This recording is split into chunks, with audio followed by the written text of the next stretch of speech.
Peace and blessings, y'all, in this corner boxing 24. Good evening, good evening. How's everyone doing this evening? Hope everybody's doing pretty good.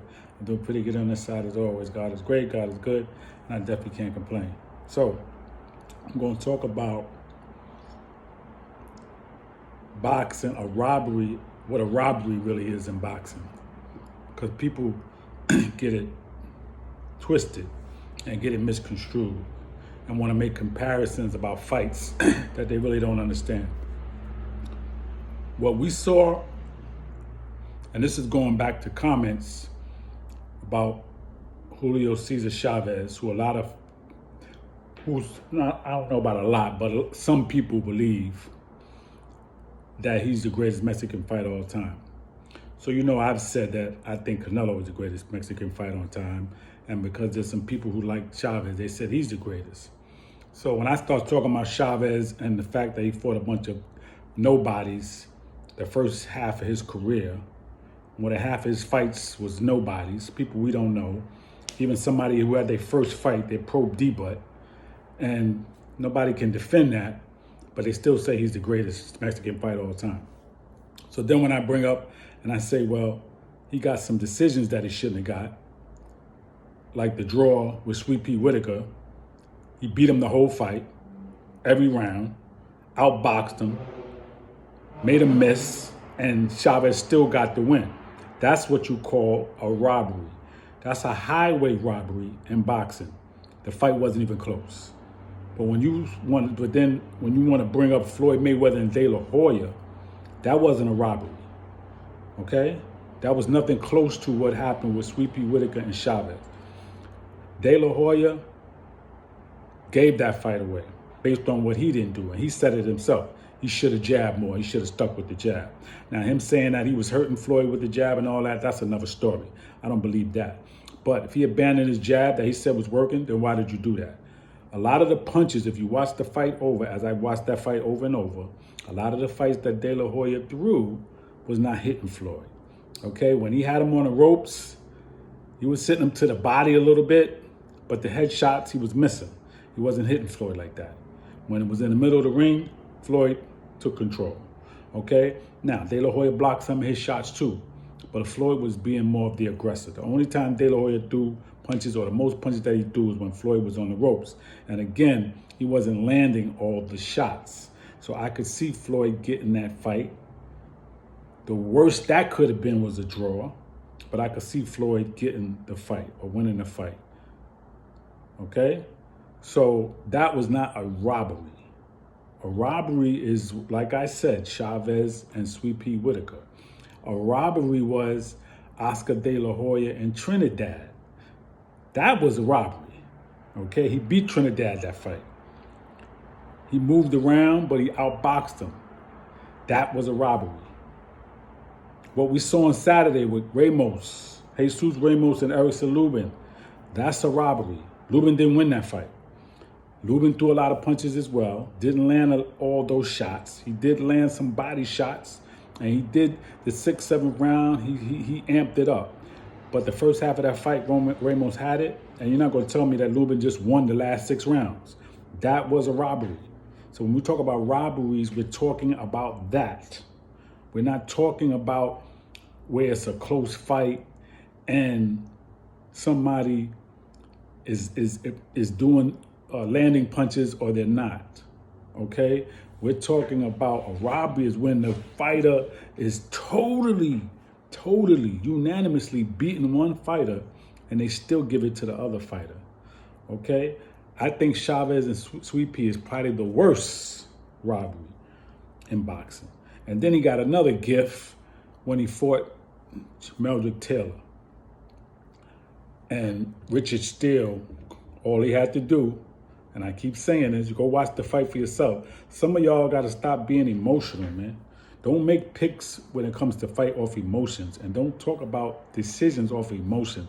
Talk about what it is. Just go watch it for yourself and really put your glasses on or whatever you got to do and understand what you're looking at. You understand what I'm saying? Meldrick Taylor was beating Chavez in that fight. And the worst case scenario was he beat him 7-5 or 8-4, right? That last round, when he hurt Meldrick Taylor, And Meldrick Taylor stood up. And Meldrick Taylor was looking around. In particular, he looked at his trainer, Lou Duver, who was yelling. So he got to start, he looked at him, which is still wanted him to look at him. But the bottom line, he was up, he was standing up, and he was aware. There was seconds left on the clock. By the time he would have called the action, Chavez would have came across that ring, the fight would have been over. But what did he do? He waved Taylor off, and Chavez gets the win. That was a bad decision. That was another robbery. Okay? Because Taylor was winning the whole fight. He didn't get the benefit of the doubt. Okay? So look up the word robbery.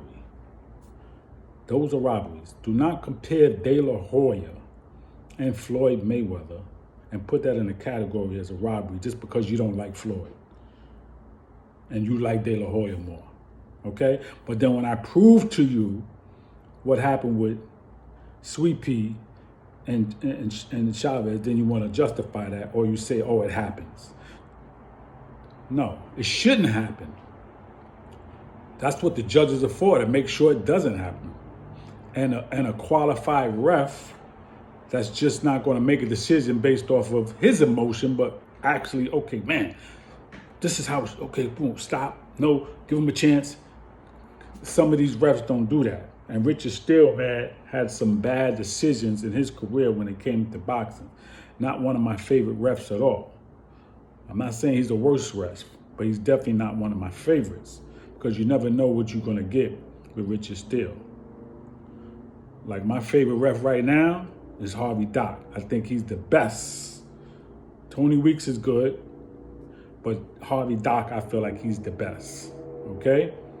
So I'm just letting y'all know, man, that again, if you like somebody, that's fine. You like De La Hoya, you like Chavez, you like even Floyd Mayweather, whoever you like, you got to just keep it real on what happened. Just like I can honestly say, and I've said it over and over, that Floyd Mayweather should have been called for a knockdown when Zab Judah hit him and his glove hit the canvas. It wasn't called. That wasn't right. Now, would that have dictated the outcome of the fight? I don't believe so, but it still should have been called. That just was fair, because then that means that Zab Judah had a 10-8 round in that for that knockdown, but he didn't get the benefit of that. That was wrong. Okay? Did he have a close fight, that first fight, that could have went to a draw with Castillo? Yes, it was that close. Did Canelo have a close fight with Triple G that could have went the other way? A lot of people think Triple G won it. I said Canelo won it. It's possible. Did he have a close fight with Lara that could have went to Lara? Absolutely. That fight could have went to Lara. As much as I like Canelo, that's just the truth. Y'all have to learn that. Don't be emotional when it comes to boxing, man. Just stick with the facts and what you see. Okay? Canelo beat Charlo. He made him fight differently than he's used to fighting. He took his best weapon away from him, and he was able to win that fight. He made it look easy. It ain't so much what Charlo didn't do, it's what Canelo did and didn't allow him to do. And y'all don't want to give Canelo credit for that. But when you're a great fighter, you're able to take something away from the next fighter, and you make them look ordinary. And that's what we saw on Saturday. Canelo made Charlo look ordinary. Okay? So he is my favorite Mexican fighter, the best Mexican fighter, in my humble opinion. And going back to this robbery issue, please learn and understand. Go watch a bunch of fights like I do. I watch fights sometimes when I have the time all day, all night, if I'm not working. This is what I do. I've seen some robberies in boxing, man. But the ones that we call robberies ain't no robbery. We got to really stop that, okay? Because we've seen enough of them that we should know better by now what is and what's not. And particularly when you do that to a young fighter like Ramos, who took it humbly. He took that loss humbly, but that shouldn't have happened, okay? On the flip side, he could have did a little more, and his father and trainer shouldn't have told him to just take it easy. don't do too much because you won the first half of the fight. That you should never say that, because you'll never know which way the judges are going to sway. You got to keep fighting and keep with your output. And and we get into the championship round, you got to do a little bit more. Okay, so that was the wrong information you gave to your son as a trainer. We never do that. Keep fighting, man, and and give it your all. So that's all I really got, y'all. Peace and blessings, y'all. In this corner, Boxing 24. Please subscribe to the page. Please leave a comment. Everybody enjoy the rest of your evening. Peace out.